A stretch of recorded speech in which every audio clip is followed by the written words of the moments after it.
ಸ್ನೇಹಿತರೆ ನಮಸ್ಕಾರ.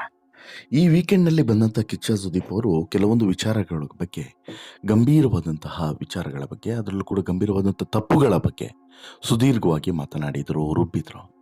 ಅದರಲ್ಲೂ ಕೂಡ ಭವ್ಯ ಮತ್ತು ಈ ರಜತ್ ಮಾಡಿದಂಥ ತಪ್ಪುಗಳ ಬಗ್ಗೆನೇ ಸುದೀಪ್ ಹೆಚ್ಚು ಮಾತನಾಡಿದರು. ಭವ್ಯ ಮಾಡಿದಂಥ ಎಡವಟ್ಟು, ಇದಕ್ಕೆ ಸಾಥ್ ಕೊಟ್ಟಂತಹ ರಜತ್, ಇವೆರಡು ಕೂಡ ಈ ವಾರದ ವೀಕೆಂಡ್ನಲ್ಲಿ ಹೆಚ್ಚು ಚರ್ಚೆಗೆ ಬಂದಂಥ ವಿಚಾರ. ಶನಿವಾರದ ವೀಕೆಂಡ್ನ ಎಪಿಸೋಡ್ನಲ್ಲಿ ಚರ್ಚೆಗೆ ಬಂದಂಥ ವಿಚಾರ. ಆದರೆ ಇಲ್ಲಿ ಈಗ ಕೆಲವೊಂದಷ್ಟು ವಿಚಾರಗಳು ಸೋಷಿಯಲ್ ಮೀಡಿಯಾದಲ್ಲಿ ಭಾರಿ ವೈರಲ್ ಆಗ್ತಿದ್ದಾವೆ. ಅದು ಎಷ್ಟು ಮಟ್ಟಿಗೆ ಸರಿ, ಎಷ್ಟು ಮಟ್ಟಿಗೆ ತಪ್ಪು, ಅದು ಇನ್ನೊಂದು ಭಾಗ. ಆದರೆ ಆಗ್ತಿರುವಂಥ ವಿಚಾರವನ್ನು ನಿಮ್ಮ ಮುಂದೆ ಇಡುವಂಥದ್ದು ನಮ್ಮ ಕರ್ತವ್ಯ, ಅದನ್ನು ಮಾಡ್ತಿದ್ದೀವಿ. ಭವ್ಯಗೆ ಇಲ್ಲಿ ಶಿಕ್ಷೆ ಕೊಟ್ಟರು ಯಾರು, ಸುದೀಪ್. ಉಳಿದವ್ರನ್ನ ಸುಮ್ಮನೆ ಬಿಟ್ಟರು ಅನ್ನೋದು ಈಗ ಒಂದಷ್ಟು ಜನರ ಅಭಿಪ್ರಾಯ. ಎಲ್ಲರದು ಅಂತಲ್ಲ, ಒಂದಷ್ಟು ಜನರ ಅಭಿಪ್ರಾಯ. ಒಂದಷ್ಟು ಅಪಸ್ವರವು ಕೂಡ ಎದ್ದಿದೆ. ಭವ್ಯ ವಿಚಾರದಲ್ಲಿ ಮಾತ್ರ ಇಲ್ಲಿ ಸುದೀಪ್ ಟಾರ್ಗೆಟ್ ಮಾಡ್ತಾ ಇದ್ದಾರೆ. ಬೇರೆಯವರ ವಿಚಾರದಲ್ಲಿ ಸುದೀಪ್ ಏನು ಕೂಡ ಮಾತನಾಡೋದಿಲ್ಲ. ಇದರ ಉದ್ದೇಶ ಏನು ಅನ್ನೋ ರೀತಿಯಲ್ಲಿ ಪ್ರಶ್ನೆಯನ್ನು ಕೂಡ ಮಾಡ್ತಿದ್ದಾರೆ. ಅಸಲಿಗೆ ಯಾಕೆ ಭವ್ಯಳನ್ನು ಟಾರ್ಗೆಟ್ ಮಾಡಿದ್ರು, ಉಳಿದವರ ಬಗ್ಗೆ ಯಾಕೆ ಸುದೀಪ್ ಮಾತನಾಡಲಿಲ್ಲ, ಇದುವರೆಗೆ ಭವ್ಯ ರೀತಿಯೇ ಬೇರೆ ಯಾರೂ ಕೂಡ ತಪ್ಪೇ ಮಾಡಿಲ್ವಾ, ಈ ರೀತಿ ಸಾಕಷ್ಟು ಪ್ರಶ್ನೆಗಳಿದ್ದಾವೆ. ಜೊತೆಗೆ ಇನ್ನೂ ಒಂದು ವರ್ಗ ಏನು ಹೇಳ್ತಿದೆ, ಭವ್ಯಳಿಗೆ ಕಳಪೆಯನ್ನು ಕೊಟ್ಬಿಟ್ರೆ ಮುಗ್ದು ಹೋಯ್ತಾ, ಕಳಪೆ ಕೊಟ್ಟರೆ ಅಷ್ಟೇನಾ ಶಿಕ್ಷೆ, ಹಂಡ್ಲೆ ಮಾಡಿರೋದಕ್ಕೆ ಅಷ್ಟೇ ಶಿಕ್ಷೆ ಕೊಟ್ಟರೆ ಆಗುತ್ತಾ ಅಂತೇಳಿ. ಅದಕ್ಕೆ ಕೌಂಟರ್ ಆಗಿ ಒಂದಷ್ಟು ಜನ ಮಂಜು ಬಗ್ಗೆ ಮತ್ತು ಇನ್ನಿತರ ಸ್ಪರ್ಧಿಗಳ ಬಗ್ಗೆ ಸುದೀಪ್ ಮೌನ ವಹಿಸಿದ್ದು ಯಾಕೆ ಅನ್ನುವಂತಹ ಪ್ರಶ್ನೆಯನ್ನು ಕೂಡ ಕೇಳ್ತಿದ್ದಾರೆ. ಈ ಪರ ವಿರೋಧ ಚರ್ಚೆಯ ಕಂಪ್ಲೀಟ್ ಆಯಾಮ ಮತ್ತು ಇನ್ಸೈಡ್ ಇನ್ಫಾರ್ಮೇಷನ್ಸನ್ನು ನಿಮ್ಮ ಮುಂದೆ ಇಡ್ತಾ ಹೋಗ್ತೀನಿ. ಅದಕ್ಕಿಂತ ಮುಂಚೆ ನೀವಿನ್ನೂ ಕೂಡ ನಮ್ಮ ಚಾನಲನ್ನು ಸಬ್ಸ್ಕ್ರೈಬ್ ಮಾಡಿಲ್ಲ ಅಂದರೆ ದಯವಿಟ್ಟು ಕೂಡಲೇ ಸಬ್ಸ್ಕ್ರೈಬ್ ಮಾಡಿ ಸ್ನೇಹಿತರೆ. ಬಿಗ್ ಬಾಸ್ ಸೀಸನ್ 11 ಈಗ ಕೊನೆಯ ಹಂತಕ್ಕೆ ಬಂದಿದೆ. ಇನ್ನೇನು 2 ವಾರಗಳ ಆಟ ಬಾಕಿ ಇದೆ. ಈ ವಾರವನ್ನು ಸೆಮಿಫೈನಲ್ ವಾರ ಅಂಥೇಳಿ ಕನ್ಸಿಡರ್ ಮಾಡಿದ್ರೆ, ಮುಂದಿನ ವಾರವನ್ನು ಫೈನಲ್ ವಾರ ಅಂಥೇಳಿ ಕನ್ಸಿಡರ್ ಮಾಡ್ತೀವಿ. So that Bigg Boss season 11 ಕಾರ್ಯಕ್ರಮದ ಈ ವಾರದ ಪಂಚಾಯಿತಿಯ ಬಗ್ಗೆ ಇನ್ನೂ ಕೂಡ ಚರ್ಚೆಗಳು ನಡೀತಿದ್ದಾವೆ. ಆಲ್ರೆಡಿ ಮಂಗಳವಾರ ಬಂತು, ಇನ್ನೂ ಕೂಡ ಈ ಬಗ್ಗೆ ಚರ್ಚೆಗಳು ನಿಂತಿಲ್ಲ. ಭಾನುವಾರದ ಸಂಚಿಕೆಯಲ್ಲಿ ಮತ್ತು ಶನಿವಾರದ ಸಂಚಿಕೆಯಲ್ಲಿ ನಡೆದಂಥ ವಿಚಾರಗಳನ್ನು ಹಿಡ್ಕೊಂಡು ಈಗ ಸುದೀಪ್ ಮತ್ತು ಸುದೀಪ್ ನಿಲುವಿನ ಬಗ್ಗೆ ಒಂದಷ್ಟು ಜನ ಅಪಸ್ವರವನ್ನು ಎತ್ತುತ್ತಿದ್ದಾರೆ. ಕಿಚ್ಚ ಸುದೀಪ್ ಇಲ್ಲಿ ಭವ್ಯಗೌಡ ವಿಚಾರದಲ್ಲಿ ತೆಗೆದುಕೊಂಡಂಥ ನಿರ್ಧಾರ ಮತ್ತು ಭವ್ಯಗೌಡಗೆ ಕೊಟ್ಟಂಥ ಶಿಕ್ಷೆ, ಈ ವಿಚಾರದಲ್ಲಿ ನಡೆದುಕೊಂಡಂಥ ರೀತಿಯ ಬಗ್ಗೆ ಪ್ರಶ್ನೆಯನ್ನು ಮಾಡ್ತಿದ್ದಾರೆ. ಅಷ್ಟು ಮಾತ್ರವಲ್ಲ, ಇದೇ ಭವ್ಯಗೌಡ ಮತ್ತು ರಜತ್ ವಿಚಾರದಲ್ಲಿ ಸುದೀಪ್ ಬೆಂಡೆತ್ತಿದ ಪರಿ ಮತ್ತು ಇನ್ನಿತರ ಸ್ಪರ್ಧಿಗಳ ವಿಚಾರದಲ್ಲಿ ಸುದೀಪ್ ಮೌನವನ್ನು ವಹಿಸಿರೋದು ಎಷ್ಟು ಸರಿ ಎನ್ನುವಂಥ ಪ್ರಶ್ನೆಯನ್ನು ಕೇಳ್ತಿದ್ದಾರೆ.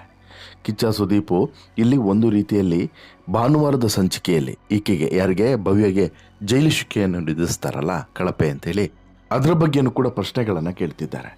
ಅದಕ್ಕೆ ಕಾರಣ ಕಿಚ್ಚ ಸುದೀಪ್ ಕೊಟ್ಟಿದ್ದಂಥ ಶಿಕ್ಷೆ ಅನ್ನೋದರಲ್ಲಿ ಡೌಟ್ ಇಲ್ಲ. ಟಾಸ್ಕ್ ವೇಳೆ ಹನುಮಂತನ ಮೇಲೆ ಕೈ ಮಾಡಿದಂಥ ಭವ್ಯಗೌಡಗೆ ಜೈಲು ಶಿಕ್ಷೆಯನ್ನು ಕಿಚ್ಚ ಸುದೀಪ್ ವಿಧಿಸ್ತಾರೆ. ಅಸಲಿಗೆ ಅದೇ ವಾರದಲ್ಲಿ ಮಂಜು ಸಹ ಅಗ್ರೆಸಿವ್ ಆಗಿ ಆಡಿದರು. ಭವ್ಯಗೌಡ ಕುತ್ತಿಗೆ ಹಿಡಿದು ಬೀಳಿಸಿದ್ರು ಮಂಜು. ಭವ್ಯರನ್ನು ಮಂಜು ತಳ್ಳಿದ್ರು ಕೂಡ. ಮೋಕ್ಷಿತಗೂ ಮಂಜುವಿಂದ ಗಾಯವಾಗಿತ್ತು. ಇದನ್ನೆಲ್ಲ ಕಿಚ್ಚ ಸುದೀಪ್ ಯಾಕೆ ಪ್ರಶ್ನೆ ಮಾಡಲಿಲ್ಲ, ಯಾಕೆ ಇದನ್ನು ಝೂಮ್ ಮಾಡಿ ಸುದೀಪ್ ನೋಡಲಿಲ್ಲ ಅನ್ನೋದು ಒಂದಷ್ಟು ಜನರ ಅಭಿಪ್ರಾಯ. ಹಾಗೆ ನೋಡಿದ್ರೆ ಹನುಮಂತನಿಗೆ ಹೊಡೆದ ಮೇಲೆ ಭವ್ಯ ಕಾಲಿಗೆ ಬಿದ್ದು ಕ್ಷಮೆಯನ್ನು ಕೇಳಿದರು. ಆದರೆ ಭವ್ಯ ಹಾಗೂ ಮೋಕ್ಷಿತಗೆ ಮಂಜು ಕ್ಷಮೆಯನ್ನು ಕೇಳಿರಲಿಲ್ಲ. ಅಗ್ರೆಸಿವ್ ಆಗಿ ಆಡಿಲ್ಲ ಅಂತ ಹೇಳಿಬಿಟ್ಟು ಗೌತಮಿ ಬಳಿ ಮಂಜು ತಮ್ಮ ತಾಯಿಯ ಮೇಲೆ ಪ್ರಮಾಣವನ್ನು ಮಾಡಿದರು. ಕಿಚ್ಚ ಸುದೀಪ್ ಮುಂದೆಯೂ ಕೂಡ ಭವ್ಯ ಕತ್ತಿಗೆ ಕೈ ಹಾಕಿಲ್ಲ ಅಂತೇಳಿ ಮಂಜು ಸುಳ್ಳು ಹೇಳಿದರು.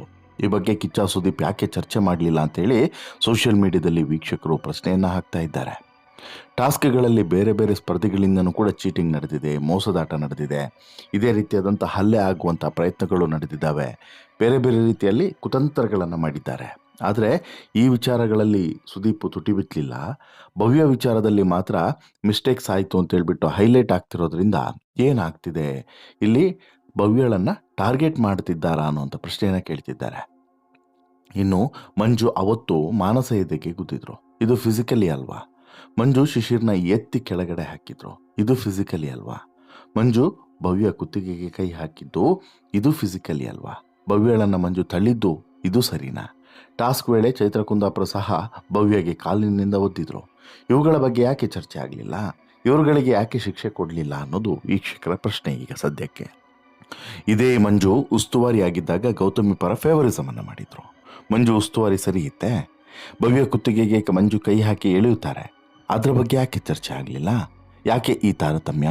ಮಂಜು ಮಾಡಿದರೆ ಸರಿ, ಬೇರೆಯವರು ಮಾಡಿದರೆ ತಪ್ಪೇ ಅಂತೇಳ್ಬಿಟ್ಟು ವೀಕ್ಷಕರು ಸುದೀಪ್ಗೆ ಪ್ರಶ್ನೆಯನ್ನು ಕೇಳ್ತಿದ್ದಾರೆ. ಯಾರು ಇದೇ ಭವ್ಯ ಅಭಿಮಾನಿಗಳ ಸಂಘದವರು.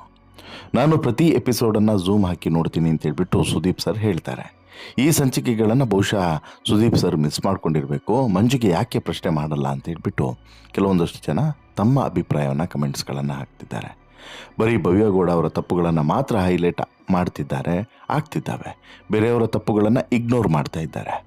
ಭವ್ಯ ಅವರು ಇಡೀ ವಾರದ ಶ್ರಮವನ್ನು ಒಂದು ತಪ್ಪಿನಿಂದ ಹಾಳು ಮಾಡ್ತಾ ಇದ್ದಾರೆ. ಇದು ಪಕ್ಷಪಾತ ಅಂತೇಳಿ ವೀಕ್ಷಕರು ಬೇಸರವನ್ನು ವ್ಯಕ್ತಪಡಿಸ್ತಾ ಇದ್ದಾರೆ. ಇನ್ನು ಭವ್ಯ ಬಿಟ್ಟು ಬೇರೆಯವರು ಫೋಲ್ ಮಾಡಿಲ್ವಾ, ಭವ್ಯಗಳನ್ನು ಬಿಟ್ಟು ಬೇರೆಯವರು ಓದಿಲ್ವಾ, ಇದನ್ನೆಲ್ಲ ಜನ ನೋಡಿಲ್ವಾ ಅಂತಲೂ ಕೂಡ ಕೇಳ್ತಾರೆ. ಟಾಸ್ಕ್ನಲ್ಲಿ ಹನುಮಂತ ಸಹ ತಪ್ಪು ಮಾಡಿದ್ದಾನೆ. ನೀರಿನ ಟಾಸ್ಕ್ನಲ್ಲಿ ಮೋಕ್ಷಿತ ಸಹ ರಾಂಗ್ ಮಾಡಿದ್ದಾಳೆ. ಫೋಲ್ ಕೊಟ್ಟರು ಚೈತ್ರ ಆಟ ನಿಲ್ಲಿಸಲಿಲ್ಲ. ಕೋಲು ಮುರಿದ ನಂತರ ಮಂಜು ಹೊಡೆದು ತ್ರಿವಿಕ್ರಮ್ ಜಗ್ಗ ಬೀಳಿಸಿದ್ದಾರೆ. ಝೂಮ್ ಹಾಕಿ ನೋಡುವಾಗ ಸುದೀಪ್ ಸರ್ಗೆ ಇದೆಲ್ಲ ಕಾಣಿಸ್ಲಿಲ್ವೇ ಅನ್ನುವಂಥ ಪ್ರಶ್ನೆಯನ್ನು ಕೂಡ ಕೇಳ್ತಿದ್ದಾರೆ. ಕಾಲೆಳೆಯುವಂಥ ಕೆಲಸವನ್ನು ಮಾಡ್ತಿದ್ದಾರೆ. ಆದರೆ ಇವ್ರು ಯಾರಿಗೂ ಕೂಡ ಇಲ್ಲಿ ಭವ್ಯ ಮಹಾನ್ ಮೋಸಗಾರತಿ ಅನ್ನೋದು ಬಹುಶಃ ನೆನಪೇ ಇಲ್ಲ ಅನಿಸುತ್ತೆ.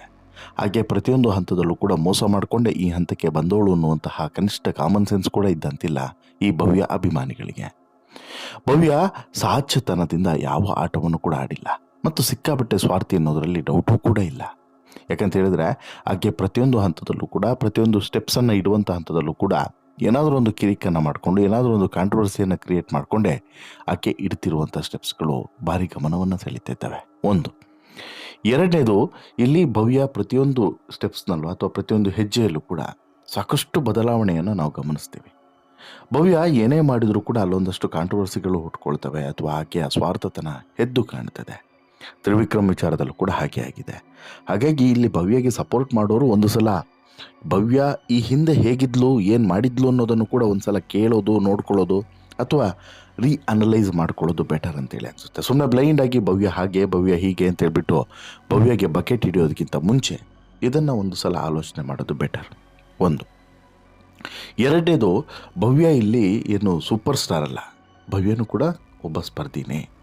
ಭವ್ಯ ಮಾಡಿದಂಥ ತಪ್ಪುಗಳನ್ನು ಸುದೀಪ್ ಹೇಳಲೇಬಾರ್ದ? ಖಂಡಿತವಾಗ್ಲೂ ಹೇಳಬೇಕು. ಭವ್ಯ ಮಾಡಿದಂಥ ತಪ್ಪಿಗೆ ಭವ್ಯ ಬಿಗ್ ಬಾಸ್ ಮನೆಯ ಒಳಗಡೆ ಕಳಪೆ ಆಗೋದಲ್ಲ, ಬಿಗ್ ಬಾಸ್ ಮನೆಯಿಂದ ಹೊರಗಡೆ ಹೋಗಬೇಕಾಗಿತ್ತು. ಫಾರ್ಚುನೇಟ್ಲಿ ಆಕೆಯ ಅದೃಷ್ಟ ಚೆನ್ನಾಗಿತ್ತು, ಆಕೆಯನ್ನು ಹೊರಗಡೆ ಕಳಿಸಿಲ್ಲ. ಬಟ್ ಹೊರಗಡೆ ಕಳಿಸಿದ್ದಿದ್ರೆ ನೆಟ್ಟಗಾಗಿರೋದೇನೋ. ಇಂಥವ್ರಿಗೆ ಈ ರೀತಿ ಮಾಡಿದ್ರೇ ಬುದ್ಧಿ ಬರೋದು. ಇನ್ನು ಪ್ರತಿಯೊಂದು ಹಂತದಲ್ಲೂ ಕೂಡ ಭವ್ಯ ಮೋಸ ಮಾಡಿಕೊಂಡು ಯಾಮಾರಿಸ್ಕೊಂಡು ಬಕೆಟ್ ಹಿಡ್ಕೊಂಡೇ ಬಂದವಳು ಅನ್ನೋದರಲ್ಲಿ ಡೌಟ್ ಇಲ್ಲ. ಹಾಗಾಗಿ ಭವ್ಯಗೆ ನೀವು ಬಕೆಟ್ ಹಿಡಿದು ಮತ್ತೆ ನೀವು ಕೂಡ ಅಂತಹವರ ಅಭಿಮಾನಿ ಅಂತೇಳಿ ಹೇಳಿಸ್ಕೊಳ್ಳೋದು ಒಳ್ಳೆಯದಲ್ಲ ಅಂತೇಳಿ ಅನಿಸುತ್ತೆ. ಓವರಾಲ್ ಆಗಿ ಭವ್ಯಗೆ ಇಲ್ಲಿವರೆಗೆ ಕೊಟ್ಟಿರುವಂಥ ಶಿಕ್ಷೆ ಕಡಿಮೆನೇ. ನೀವು ಹೇಳಿದಂತೆ ಅಥವಾ ಇಲ್ಲಿ ಅಭಿಪ್ರಾಯಗಳು ವ್ಯಕ್ತವಾಗ್ತಿದ್ದಂತೆ ಬೇರೆ ವಿಚಾರಗಳ ಬಗ್ಗೆ ಸುದೀಪ್ ಮಾತನಾಡಬೇಕಿತ್ತು, ಮಾತನಾಡಿಲ್ಲ, ಅದು ತಪ್ಪು. ಬಟ್ ಹಾಗಂದ ಮಾತ್ರಕ್ಕೆ ಭವ್ಯಗೆ ಸಪೋರ್ಟ್ ಮಾಡೋದಿದೆಯಲ್ಲ, ಅದು ಮೂರ್ಖತನದ ಪರಮಾವಧಿ ಆಗಿಬಿಡಬಹುದು ಅಂತೇಳಿ ಹೇಳ್ತಾ, ನಿಮ್ಮ ಅಭಿಪ್ರಾಯ ಏನು ಸ್ನೇಹಿತರೆ? ನೀವು ಇದಕ್ಕೆ ಒಪ್ತೀರಾ? ದಯವಿಟ್ಟು ನಿಮ್ಮ ಅಭಿಪ್ರಾಯವನ್ನು ಕಮೆಂಟ್ ಮಾಡಿ ತಿಳಿಸಿ. ಜೊತೆಗೆ ಈ ಸ್ಟೋರಿ ಇಷ್ಟ ಆಯಿತು ಅಂತ ಹೇಳಿದ್ರೆ ಲೈಕ್ ಮಾಡಿ, ಶೇರ್ ಮಾಡಿ, ಚಾನಲ್ಗೆ ಸಬ್ಸ್ಕ್ರೈಬ್ ಆಗೋದನ್ನು ಮರಿಬೇಡಿ. ಧನ್ಯವಾದ.